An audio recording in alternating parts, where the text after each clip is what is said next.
Innal hamdalillah nahmaduhu wa nasta'inuhu wa nastaghfiruh wa na'udzu billahi min shururi anfusina wa min sayyiati a'malina man yahdihillahu fala mudhillalah wa may yudlilhu fala hadiyalah. Asyhadu an la ilaha illallah wahdahu la syarikalah wa asyhadu anna Muhammadan abduhu wa rasuluh la nabiyya ba'da amma ba'du. Alhamdulillah, dengan kudrah, iradah serta inayah dari Allah Subhanahu wa ta'ala, kita semua bisa hadir di tempat ini insyaallah dalam keadaan sehat walafiat, serta semoga ikhtiar kita dalam mencari ilmu dicatat di sisi Allah sebagai amalan sholihan. Nah, insyaallah pada hari ini kita akan membahas salah satu di antara aspek yang mesti kita jaga, sebab kata Nabi, sumber kecelakaan manusia itu ada dua, yaitu baina lihyatihi, antara dua jenggotnya, yaitu mulut atau lisan, dan yang kedua baina rijlaihi, yaitu antara dua lututnya atau kemaluan. Jadi kata Nabi juga, siksa atau azab neraka itu di antara sebabnya adalah tidak dapat menjaga lisan.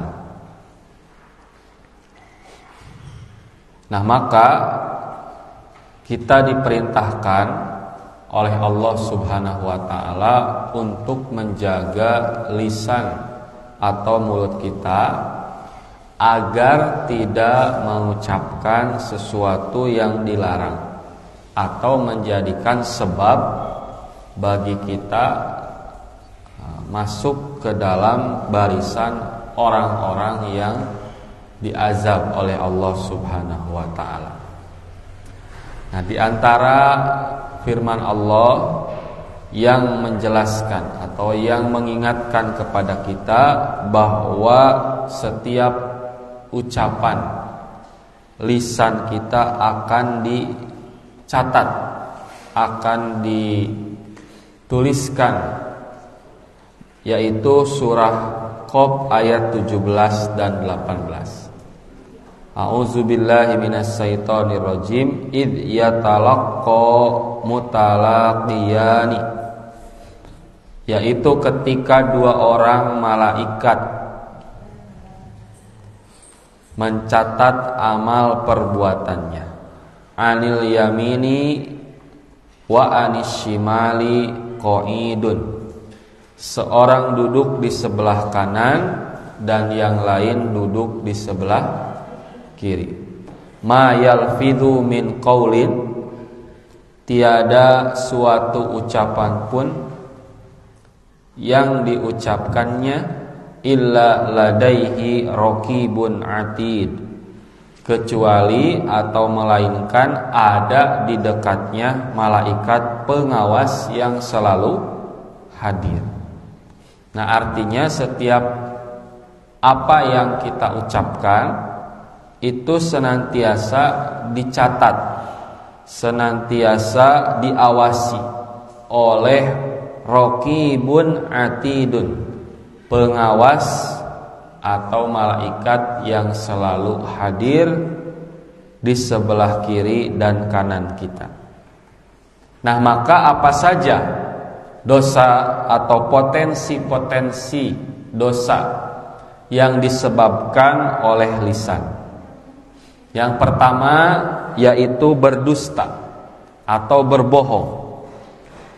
Ibnu Mas'ud radhiyallahu anhu pernah mengatakan bahwasannya Rasulullah SAW bersabda, "Alaikum bisidqi, hendaklah kalian senantiasa berlaku jujur. Fa inna sidqa yahdi ilal birri, karena sesungguhnya kejujuran akan mengantarkan pada kebaikan. Wa innal birra, dan sesungguhnya kebaikan yahdi ilal jannah, akan mengantarkan ke surga. Wa ma yazalur rajulu yasduku. Jika seseorang senantiasa berlaku jujur, wa yataharra sidqa, dan berusaha untuk jujur, hatta yuktaba indallahi siddiqan, sehingga orang tersebut dicatat di sisi Allah sebagai orang yang jujur. Wa iyyakum wal kadhiba, dan hati-hatilah kalian dari berbuat dusta, berbuat bohong. Fa innal kadhiba yahdi ilal fujur, sebab dusta, bohong sekecil apapun akan mengantarkan kepada kejelekan. Wa innal fujuro, dan kejelekan itu yahdi ilan nar, akan membawa kepada neraka. Wa ma yazalur rajulu yakdzibu wa yataharral kadziba, dan tidak henti-hentinya seseorang berdusta atau berupaya untuk berdusta, hatta yuktaba indallah kazzaban, maka ia akan dicatat di sisi Allah sebagai pendusta. Nah, maka setiap dari kita punya potensi untuk berdusta, untuk berbohong. Ya. Apakah menyembunyikan sesuatu, ya, atau memanipulasi, atau mengatakan yang tidak sebenarnya untuk menarik lawan bicara, atau sekedar berbohong untuk menjadikan lawan bicara itu tertawa terbahak-bahak. Nah, artinya misalkan ngabodor tapi bodor nate wadul. Nah, maka itu tidak dibenarkan. Ya, sebab sejatinya berdusta itu baik sedikit maupun banyak, sering ataupun tidak, akan membawa kepada kejelekan, kejahatan.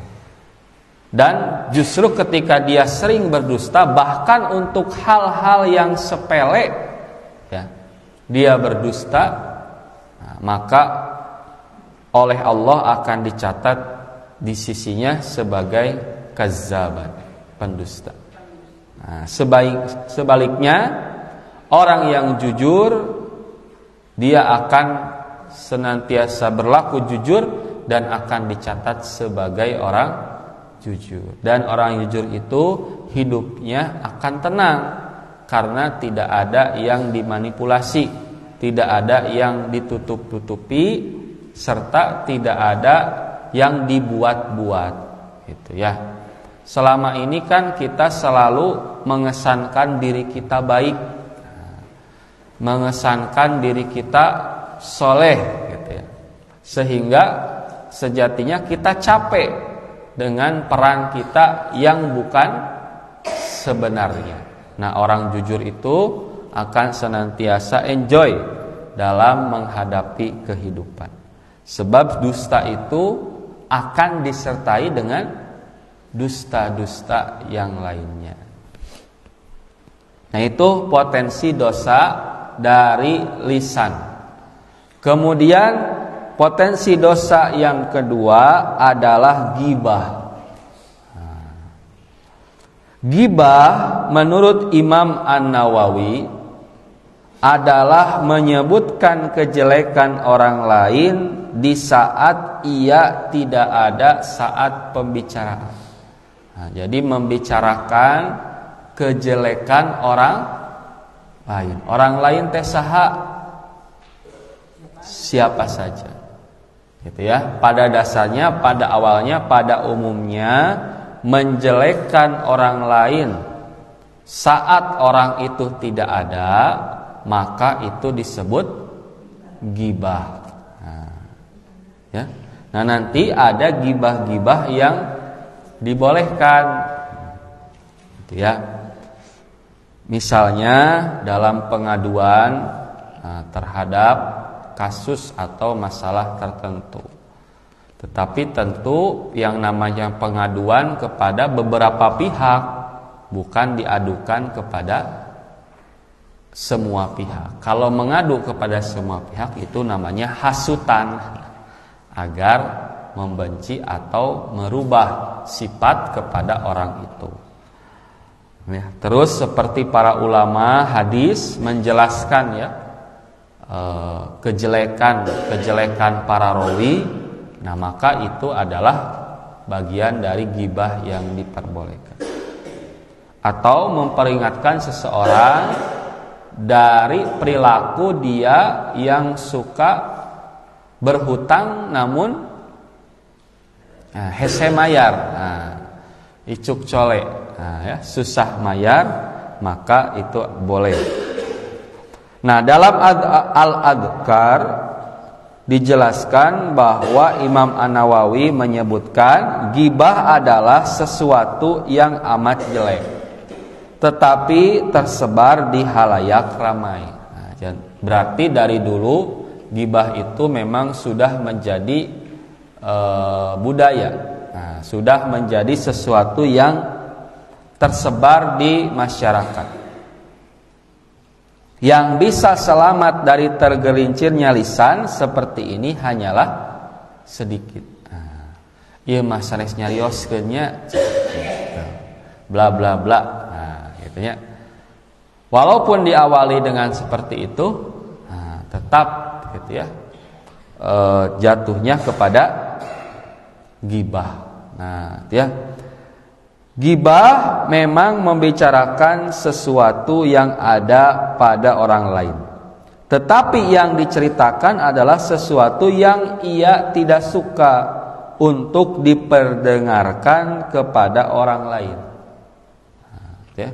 Jadi kalau ucapan ini didengar oleh orang yang dibicarakan, dia akan tidak suka, akan benci. Nah, sesuatu yang diceritakan itu ternyata bukan hanya kejelekan, tapi sesuatu yang tidak disuka, seperti apa yang ada pada badannya, agamanya, dunianya, diri, akhlak, bentuk fisik, harta, anak, orang tua, dan lain sebagainya. Nah, ya, maka cara ghibah bisa jadi melalui lisan, tulisan, isyarat, atau dengan bahasa tubuh melalui mata, tangan, kepala, atau semisalnya. Nah, jadi ghibah itu bertransformasi, itu ya, artinya maknanya luas. Intinya menjelekkan atau menunjukkan gestur atau sikap di mana kita membuat bahan obrolan yang obrolan tersebut menceritakan orang lain yang tidak disukainya. Gitu. Untuk itu Rasulullah SAW pernah bersabda, "Atadruna mal ghibah?" Tahukah kalian apa itu ghibah? Qalu, mereka menjawab para sahabat, Allahu wa rasuluhu a'lam. Allah dan Rasulnya yang lebih tahu. Qala, maka Nabi SAW bersabda, dzikruka akhaka bima yakrahu. Yang dimaksud dengan ghibah adalah engkau menyebutkan kejelekan saudaramu yang ia tidak suka untuk didengarkan orang lain. Kila, beliau ditanya, apa ra'aita in kana fi akhi ma'akul? Bagaimana jika yang disebutkan sesuai dengan kenyataan? In kana fihi ma taqulu faqadig tabtahu. Maka jika sesuai kenyataan, maka itu berarti telah menggibahnya. Wa in lam yakun fihi faqad bahatta. Tetapi jika tidak benar berarti engkau telah memfitnahnya. Makanya Nabi mewanti-wanti, jangan membicarakan seseorang kepadaku. Sebab ketika sudah membicarakan seseorang, sikap kita akan berubah.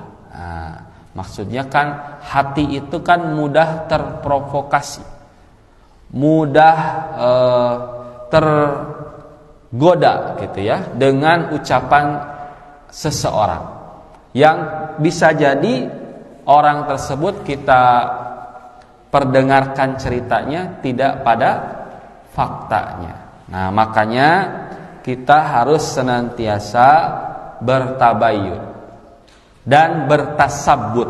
Nah, tabayun itu mencari kejelasan berdasarkan ilmu, serta bertasabbut. Apa tasabbut itu? Tidak tergesa-gesa dalam mengambil keputusan. Nah, ya. Ulah pedah ngupingkeun jalmi eta tentang jalmi eta gitu ya. Urang teh langsung mutuskeun geuleuh. Nah, atau mutuskeun misalkan menghentikan pemberian gitu ya. Padahal baru mendengar ucapan dari orang lain. Nah, harus benar-benar dipastikan. Itu yang kedua mengenai gibah, yang memang kata Imam An-Nawawi sedikit sekali orang yang bisa selamat dari gibah ini. Karena memang tidak terasa ya, kita mengobrol misalkan di satu majelis, kemudian tiba-tiba celetuk, nah, ya, ngomongkeun batur. Nah, itu terkadang susah gitu ya, dan memang sedikit kata Imam An-Nawawi. Tapi semoga kita bisa.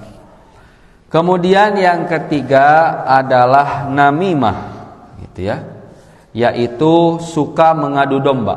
Nah, menghasut. Namimah adalah menukil perkataan orang lain dengan tujuan untuk membuat kerusakan. Namimah inilah sejelek-jelek perbuatan. Dari Ibnu Abbas radhiyallahu anhuma, Nabi SAW pernah melewati salah satu sudut kota Madinah atau Mekah. Lalu beliau mendengar suara dua orang yang sedang diazab kubur. Nah, jadi suara diazab kubur ya dapat didengarkan, atau Nabi SAW diizinkan untuk mendengar azab kubur. Maka Nabi SAW bersabda, yu'azzabani, mereka berdua disiksa. Wa ma yu'azzabani fi kabirin, mereka menganggap bahwa perkara yang menyebabkan dia disiksa itu bukan perkara besar. Bala, akan tetapi sesungguhnya itu perkara yang besar. Apa itu? Kana ahaduhuma la yastatiru min baulihi. Orang pertama disiksa karena tidak menutupi diri ketika kencing. Nah, ya, di mana wae? Ya, di tempat terbuka. Nah, tidak menutup diri atau tidak bersembunyi ketika kencing. Wa kanal akharu, adapun orang yang kedua, yamshi bin namimah, dia disiksa karena suka mengadu domba. Nah, ya, mengadu domba. Artinya dia melakukan hasutan-hasutan agar terjadi permusuhan, agar terjadi kerusakan di satu komunitas. Nah, ini berbahaya apalagi bila sudah berada di lingkungan kerja ataupun lingkungan sosial. Nah, nantinya jatuhnya toksik gitu ya, sehingga menjadikan gitu ya, lingkungan itu lingkungan yang tidak sehat. Kemudian potensi dosa yang keempat adalah istihza, mengejek gitu ya, mengejek atau merendahkan orang lain. Allah Subhanahu wa taala berfirman, "Ya ayyuhalladzina amanu, wahai orang-orang yang beriman. La yaskhar qaumun min qaumin." Janganlah sekumpulan orang laki-laki merendahkan laki-laki yang lain. Asa an yakunu khairan minhum. Boleh jadi yang direndahkan, yang ditertawakan, yang dihina, yang dibuli itu lebih baik dari mereka. Wala nisaun min nisain. Begitupun perempuan. Gitu ya. Jangan pernah merendahkan perempuan yang lain. Asa ayyakunna khairan minhunna. Bisa jadi yang direndahkan itu lebih baik daripada yang merendahkan. Dan sifat melecehkan, meremehkan, gitu ya, adalah termasuk kategori sombong yang disebutkan dalam sabda Nabi, al-kibru batorul haqqi wa ghamdun nas. Yang disebut sombong itu adalah batorul haq, sikap dalam menolak kebaikan, wa ghamdun nas, dan merendahkan manusia. Nah, perilaku bullying gitu ya, ini sangat berbahaya. Sebab itu ya, korban bully ini akan mengakibatkan dia tergoncang gitu ya jiwanya. Mungkin sekali dua kali dia akan tertawa dengan apa yang digunjingkan terhadap tubuhnya, tapi hari demi hari dia akan menjadi rendah diri ya. Yang asalnya ceria karena sering dihina, direcehkan, akhirnya jadi termenung, bahkan bisa jadi ada potensi untuk bunuh diri atau melakukan sesuatu yang di luar batas wajar. Seperti kemarin anak SMP membakar sekolahnya karena dibully oleh teman dan gurunya. Gitu ya. Nah, tapi cek kepala sekolahnya eta mah caper. Tetapi tetap saja pengakuan dari pelaku pembakaran itu harus benar-benar direspon dengan serius. Artinya bullying ini berbahaya. Tapi terkadang juga orang tua tidak disadari suka membuli anaknya sendiri. Misalkan, maneh mah hideung teu jiga lanceuk maneh. Nah, maneh mah cenah pesek teu jiga si bapa. Atau tidak merendahkan tapi bandingkan. Mamah mah baheula SMA teh pinter. Bapak mah baheula keluar kuliah teh geus gawe. Nah, maneh mah cicing wae di imah. Walaupun tujuannya baik, tapi sejatinya kita tidak boleh merendahkan gitu ya, atau melecehkan anak gitu ya. Baik dari sisi fisik atau kemampuannya. Nah, gitu ya. Tentu ketika kita menasehati, gunakan bahasa yang baik, berusaha menggunakan bahasa yang. Sebab apa yang kita lakukan kepada anak-anak kita akan terekam dan berpotensi besar dilakukan lagi kepada anaknya nanti. Nah, gitu ya. Potensinya besar. Manakala kita lembut, gitu ya, kemudian tidak membanding-bandingkan, maka insya Allah itu akan diterapkan kepada putra-putrinya nanti. Nah, maka meremehkan dan menghina orang lain itu sesuatu yang diharamkan. Karena bisa jadi yang diremehkan itu lebih mulia di sisi Allah seperti yang disebutkan dalam ayat di atas. Nah, ini pernyataan dari Imam Ibnu Katsir.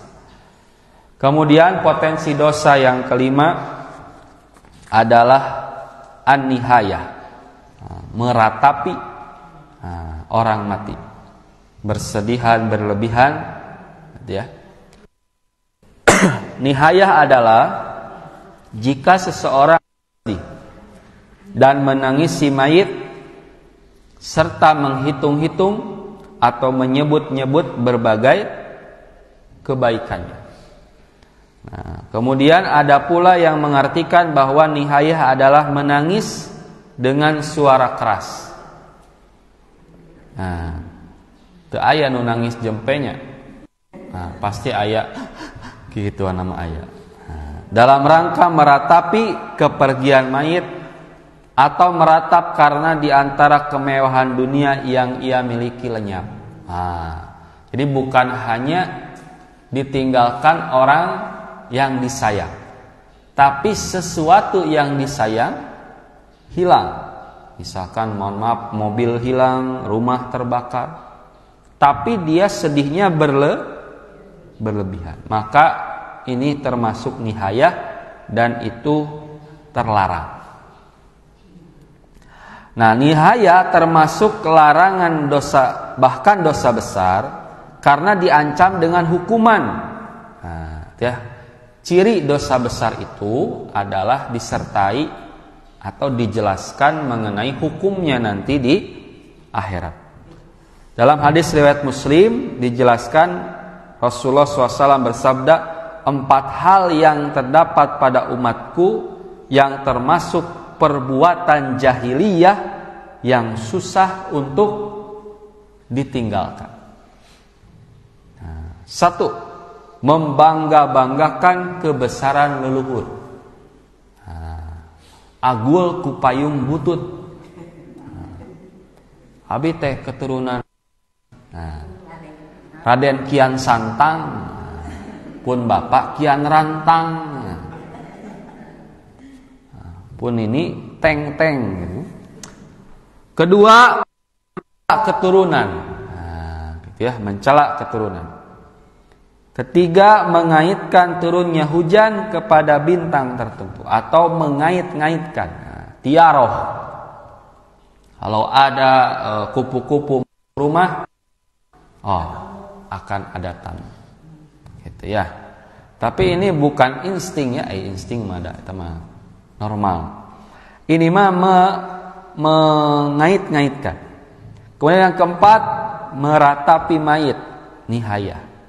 Maka beliau bersabda, orang yang melakukan nihayah. Nah, ya, dari 4 tadi yang disebutkan azabnya itu hanya nihayah. Orang yang melakukan nihayah bila mati sebelum ia bertobat, maka ia akan dibangkitkan pada hari kiamat dan ia dikenakan pakaian yang berlumuran dengan cairan tembaga serta mantel yang bercampur dengan penyakit gatal. Nah, jadi bakal kali gata di hari kiamat. Nauzubillah. Yaitu nihayah, berlebihan. Niyahah, nihayah kadang. Niyahah. Nah, niyahah. Gitu ya, terlarang gitu ya. Sedih mah biasa, nangis biasa, tapi kalau berlebihan itu dilarang. Keenam, suka berdebat. Nabi SAW bersabda, abghadur rijal ilallah al-aladul khosim. Orang yang paling dibenci oleh Allah adalah orang yang paling keras debatnya. Yang dimaksud orang benci di sini adalah yang suka berdebat dengan keras. Nah, maksudnya dia mendebatkan sesuatu yang tidak mesti atau tidak pantas didebatkan, atau dia berdebat dengan cara-cara yang keras. Karena debat ini ada potensi merendahkan, gitu ya, dan melecehkan lawan.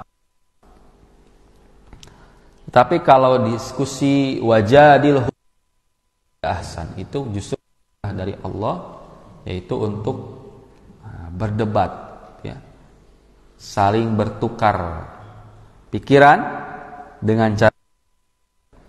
Yang ketujuh atau yang terakhir adalah suka memuji berlebihan. Ada seorang pria berdiri memuji salah seorang gubernur.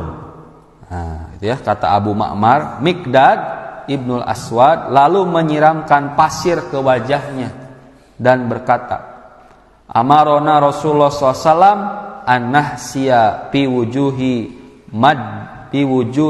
maddahina turab. Kami diperintahkan oleh Rasulullah SAW untuk menyiramkan pasir ke wajah orang-orang yang memuji. Maka dengan hadis ini Imam An-Nawawi membuat judul bab, larangan memuji orang lain secara berlebihan dan dikhawatirkan menimbulkan fitnah bagi yang dipuji. Nah, itu ya. Maka Imam An-Nawawi rahimahullah berkata, sebagian ulama ada yang mengamalkan demikian. Jika ada yang memuji di depan wajahnya, maka mereka melemparkan debu di wajahnya sesuai hakikat hadis tersebut. Nah, jadi duka mekal gitunya debu nanti. Duka nyanak dihanap. Nah, jadi pami aya nu muji teh diawurkeun kana raraina. Sedangkan ulama lain memaknainya menyiramkan pasir itu bahwa pujian mereka itu ditolak mentah-mentah dan tidak kita terima. Serta ada pula pendapat lain yang mengatakan bahwa jika kalian dipuji, maka ingatlah bahwa kalian itu berasal dari tanah, maka harus bersikap tawadhu, rendah diri. Dan janganlah merasa ujub, bangga. Nah, namun tafsiran terakhir ini, nah, kan Imam Nawawi sendiri diberi gelar muhyidin,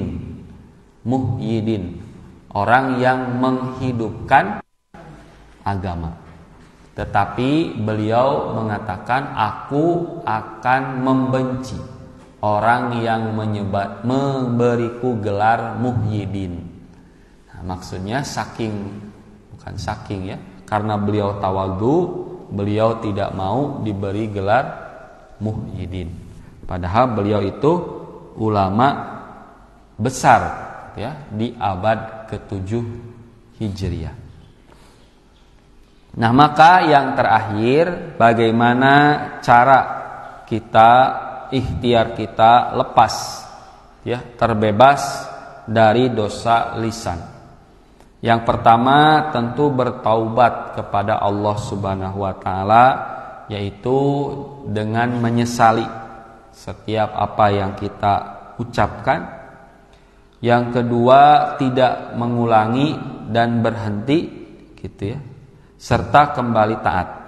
Nah, terakhir, meminta kehalalan dari orang yang dizalimi serta menyebutkan kebaikan orang yang dicela. Maksudnya memperbaiki lagi nama orang yang pernah kita fitnah atau gibah.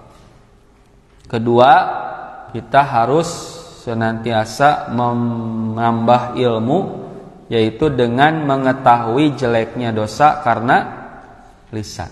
Tadi di awal dijelaskan bahwa sebab seseorang masuk neraka adalah diantaranya lisannya dan juga kemaluannya. Makanya seseorang yang sudah menikah, dia itu sudah menyempurnakan setengah agama, karena dia sudah menyelamatkan apa yang ada di antara dua lututnya. Tinggal dia menjaga apa yang ada di antara dua janggutnya, yaitu lisan. Ketiga, mengetahui dosa lisan akan menghapus kebaikannya pada hari kiamat. Serta yang keempat, terakhir, menghindari majelis yang di dalamnya ada dosa lisan seperti ghibah, namimah, dusta, mencela, mengejek, sehingga kita tidak termasuk tolong-menolong dalam dosa serta melampaui batas. Maka semoga Allah Subhanahu wa taala memberikan kepada kita ampunan, gitu ya, serta taufik agar kita terbebas dari bahaya dosa yang berasal dari lisan. Mungkin itu saja pembahasan di pagi hari ini. Semoga apa yang dijelaskan dan kita bahas benar-benar menjadi ilmu serta amal soleh. Dan semoga hari ini lebih baik daripada hari kemarin. Demikian akhirul kalam. Rabbana la tuzigh qulubana ba'da idh hadaitana wa hab lana min ladunka rahmah innaka antal wahhab. Aqulu qauli hadza astaghfirullah li wa lakum. Wassalamu alaikum warahmatullahi wabarakatuh.